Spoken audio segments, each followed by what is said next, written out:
तिरळेपणाचं operation केल्यानंतर काही वर्षांनी तिरळेपणा परत येऊ शकतो.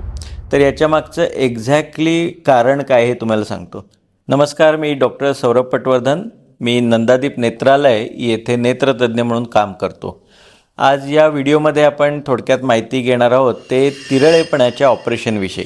तर आपल्याला माहिती आहे की काही लोकांना जन्मजात किंवा वय वाढेल तसा डोळ्यामध्ये तिरळेपणा येतो आणि तिरळेपणाचं एक वैशिष्ट्य असं आहे की बऱ्याचदा तो समोरच्या माणसाला लगेच उठून दिसतो, कारण आपल्याला जनरली लोकांमध्ये दोन्ही डोळे सरळ असण्याची बघण्याची सवय असते. त्यामुळे एखाद्याचा डोळा जर बाहेर जात असेल किंवा आत जात असेल तर तो लगेच आपल्याला लक्षात येतो.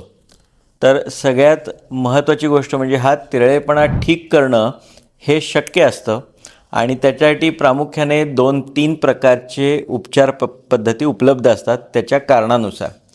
तर एक लहान वयात जो तिरळेपणा येतो त्याचं कारण काही वेळा डोळ्याला असलेला चष्म्याचा नंबर असू शकतो. सगळ्यात पहिल्यांदा आम्ही काय करतो की डोळ्याला काही नंबर आहे का हे व्यवस्थित चेक करतो. काही वेळा डोळ्यामध्ये डोळ्याचे स्नायू रिलॅक्स करायचं औषध घालून आम्ही नंबर चेक करतो आणि मग एक्झॅक्टली आपल्याला कळलं की नंबर आहे की नाही, त्यानुसार त्या व्यक्तीला किंवा त्या मुलाला मुलीला चष्मा देतो आणि त्यानंतर आम्ही पाहतो की ह्याच्यामुळे कितपत तिरळेपणा ठीक होतो आहे.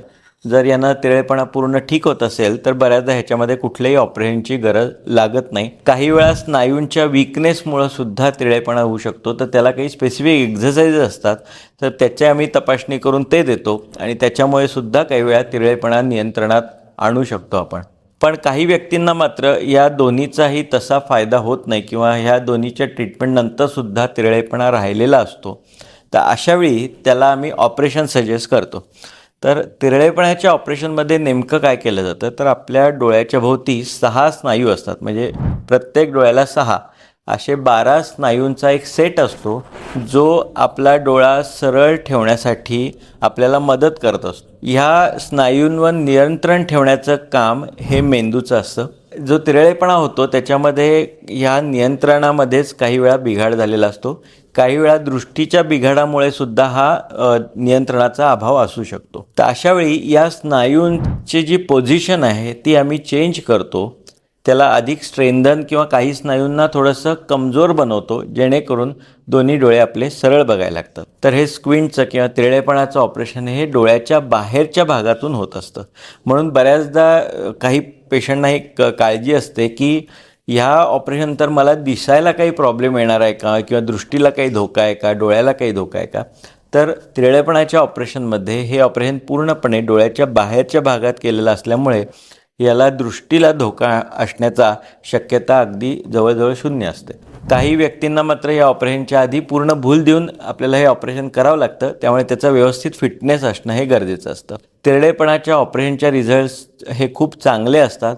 आमच्या अनुभवाप्रमाणे आमच्या इकडे ज्यावेळी ऑपरेशन होतात त्यावेळी 90 ते 95% लोकांना एका ऑपरेशनमध्येच हा फरक पडलेला जाणवतो आणि 5% लोकांना काही वेळानंतर पुन्हा ऑपरेशनची गरज लागू शकते.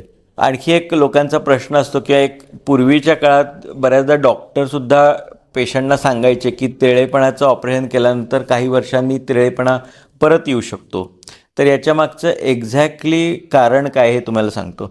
हे असं परत येण्याची शक्यता अशा रुग्णांमध्ये थोडीशी जास्त असते ज्यांची डोळ्याची दृष्टी ऑलरेडी खूप कमी आहे, परंतु ही शक्यतासुद्धा साधारणतः 10% असते.